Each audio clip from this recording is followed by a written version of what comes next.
विक्रम चव्हाण यांना गोंडोलीत अश्रुपूर्ण अखेरचा निरोप. देशासाठी हसत हसत प्राण अर्पण करणाऱ्या एका वीर जवानाचा आज आपल्या मातीत परतीचा प्रवास सुरू होता. पण यावेळी त्याच्या खांद्यावर बंदूक नव्हती, छातीवर तिरंगा होता. अवघ्या तारुण्यात देशसेवेची स्वप्ने उराशी बाळगणारा विक्रम चव्हाण आज हजारो डोळ्यातील अश्रू बनून आपल्या गावात परतला होता. गोंडोलीच्या मातीने आपल्या वीर सुपुत्राचे स्वागत फुलांनी केले, पण प्रत्येक फूल जणू अश्रूंनी भिजले होते. रस्त्याच्या दुतर्फा उभे असलेले हजारो नागरिक हात जोडून त्याला अखेरचा सलाम करत होते. भारत माता की जय आणि विक्रम चव्हाण अमर रहे या घोषणा विक्रम बाळकृष्ण चव्हाण यांचा भारत माता की जय, भारत माता की जय, अमर रहे, अमर रहे, मातरम, मातरम,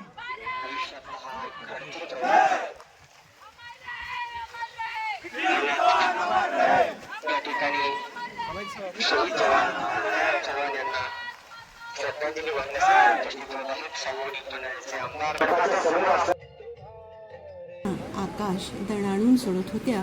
पण त्या घोषणांमागे दडलेला दुःखाचा हुंदका प्रत्येकाच्या काळजाला चिरत होता. या सर्व गर्दीत एक निरागस चेहरा सतत इकडे तिकडे पाहत होता. अवघ्या 2 वर्षांची चिमुकली वीरा. तिला अजून मृत्यू म्हणजे काय हे कळत नव्हतं. हजारो लोकांमध्ये ती आपल्या पप्पांना शोधत होती. कदाचित तिला वाटत असेल, माझे बाबा आता उठतील, मला जवळ घेतील, माझ्याशी बोलतील. पण तिच्या या निरागस नजरेला हे कुणीच सांगू शकत नव्हतं की तिचे बाबा आता कधीच परत येणार नाहीत. विक्रम यांच्या डोक्यावरचे आईचे छत्र आधीच हरपले होते. आईची माया लहानपणीच नशिबाने हिरावून घेतली होती आणि आता काळाने वयोवृद्ध वडिलांच्या आयुष्यातील सर्वात मोठा आधारही हिरावून नेला होता. ज्या मुलाला बोट धरून चालायला शिकवलं, ज्याच्यासाठी आयुष्यभर कष्ट केले, त्याच मुलाचा अंत्यविधी आपल्या डोळ्यांसमोर पाहायची वेळ त्या वडिलांवर आली होती. त्यांच्या डोळ्यात अश्रू होते, पण त्याहून मोठी होती ती अंतःकरणाची वेदना. एका वडिलांच्या आयुष्याला मिळालेली ही सर्वात मोठी जखम होती. भाऊ सागर याची अवस्था तर आणखी हृदय पिळवटून टाकणारी होती. ज्याच्यासोबत लहानपण गेले, ज्याच्यासोबत सुखदुःख वाटले, तो भाऊ आता कधीच परत येणार नाही ही जाणीव त्यांना असह्य होत होती. धाय मोकलून रडणाऱ्या भावाकडे पाहून अनेकांचे अश्रू अनावर झाले होते. बहिणींचे दुःखही शब्दांच्या पलीकडचे होते. आता राखी कोणाला बांधायची हा प्रश्न त्यांच्या डोळ्यातून वाहणाऱ्या प्रत्येक अश्रूतून दिसत होता. एक भाऊ गमावल्याची वेदना त्यांना आयुष्यभर छळत राहणार होती. विक्रम यांच्या पत्नीच्या डोळ्यात भविष्याची चिंता होती. मुलीच्या डोक्यावरून पित्याचा हात निघून गेला होता. एक संसार अर्ध्यावर मोडून पडला होता. एक स्वप्न अपूर्ण राहिले होते. संपूर्ण सांगली, कोल्हापूर आणि पंचक्रोशीतील नागरिकांच्या डोळ्यात अश्रू होते. कारण विक्रम हा फक्त एका कुटुंबाचा नव्हता, तो संपूर्ण परिसराचा अभिमान होता.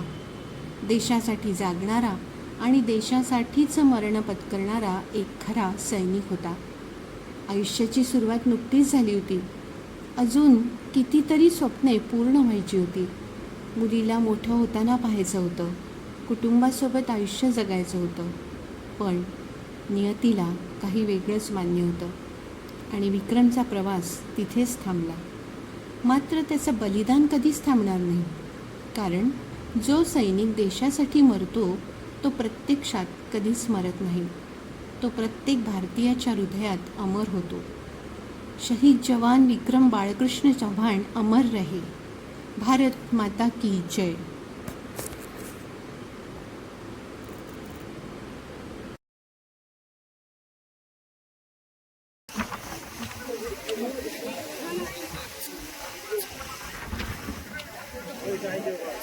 शासकीय इतमामामध्ये या अखेरचा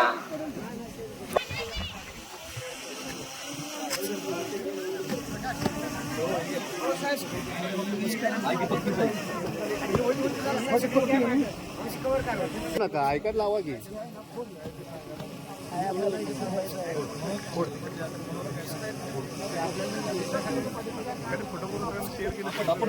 घ्यायला लागणार. सर्वांनी पाठीमागे सरकार खाली बसून घ्या. बसल्यानंतर तुम्हाला सर्वांना दिसणार. पाठीमागे लोकांना पण समोरचं दृश्य बघायचं आहे. कृपया आपल्यास विनंती आहे, आपण खाली बसून घ्या. कृपया आपल्या सर्वांना सूचना आहे.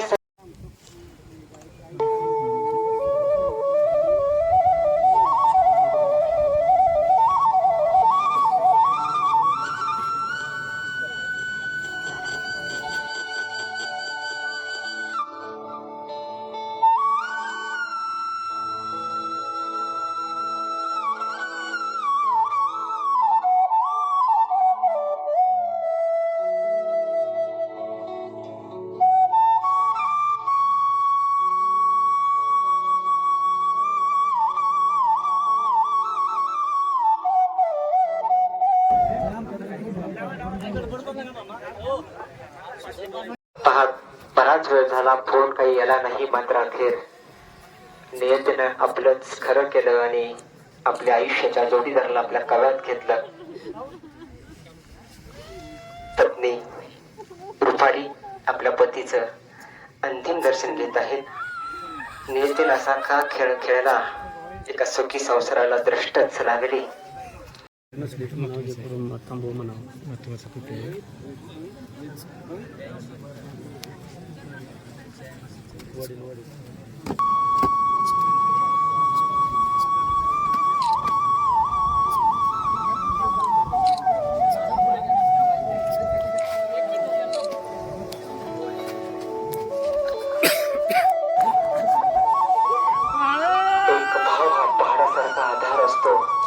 पण आज तोच भाव आपल्यातून निघून गेला आणि काळजाला टाहा फोडणारा घडला. आपल्या भावाचं अखेरचं दर्शन घेत बंधून श्रद्धांजली अर्पण केली. कुठं शोधू बाबा तुम्हाला, नाही तुम्ही भेटणार कधी. माझं डोकं तुमच्या चरणावरती मी अर्पिलं. वीरानं आपल्या पित्याचं दर्शन घेतलं आणि बघणाऱ्यांच्या डोळ्यातून अश्रूचं पाठ वाहू लागलं. किरबिरलेल्या नजरेनं वीरा भावुक झाली. का कशासाठी तुम्ही सारी जमला आहात, सांगा माझे बाबा कुठे दिसतात का तुम्हाला. एका कोवळ्या चिमुकल्या परीला त्या वीराला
त्या सहकार्याच्या आठवणीला भारावून गेलेले त्यांचे सहकारी सुद्धा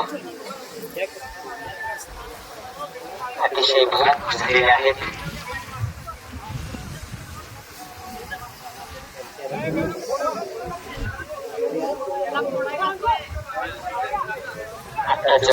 घटना घडण्यापूर्वी विक्रमने पत्नी रुपालला फोन केला होता.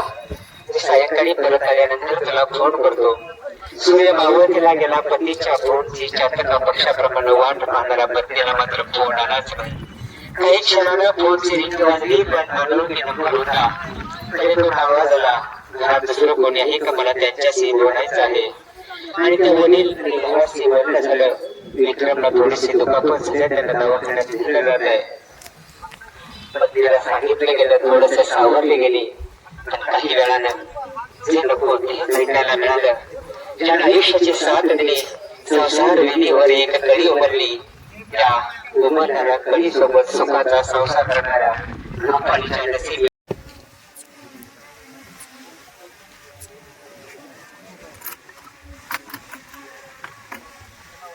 चिमुकली वीरा आपल्या आजोबांच्या कुशीत विसरावून आपल्या वडिलांच्या या निश्चित पडलेल्या देहाकडे अगदी किरभिलेल्या नजरेने आपल्या काका हात रोवून काय करत आहे. त्याची मुलीला काय करणार की बाळा, त्यामध्ये काय घेतलं जात आहे. आणि तो ध्वज आज कुटुंबियाकडे दिला जात आहे. जड अंतकरणानं ते हातात घेत असताना प्रत्यक्ष जण विक्रम चव्हाणच माझ्या समोर आलेला आहे. एक भावुक क्षण. आणि तो हात लागला डोळ्यात, आशवत आटली, ताहो फुटला, हाताने पकडलं गेलं त्या ध्वजाला आणि माऊलीचा अश्रूचा बांध फुटला. चिमुकली वीरा आणि पत्नी रुपाली, वडील बाळकृष्ण आणि बंधू यांनी त्या ध्वजाकडे बघून ताहो फोडला. कारण त्या ध्वजासाठी माझा घरचा दिया असं म्हणतात विलीन झाला. आणि असणारे ते काही क्षण खरोखरच उभा असणाऱ्या प्रत्येकाच्या डोळ्यातून अश्रूच्या धारा उघळत असणार. जड अंतकरणानं मागत सरकत सरकत त्याच ध्वजाकडे पुन्हा एकदा बघत आपले दोन अश्रूचे थेंब त्या ध्वजावर टिपकले गेले. आणि पहाडासारखे वसणारे वडील सुद्धा ताहे मोकलून रडायला लागले. हा नियतीचा खेळ असतो. तो ध्वज, ती असणारी अखेरची भेट, एक डोळ्यातून अश्रूच्या वाट धारा कोसळणारं दृश्य. यानंतर पुढील विधी सुरू होत आहे.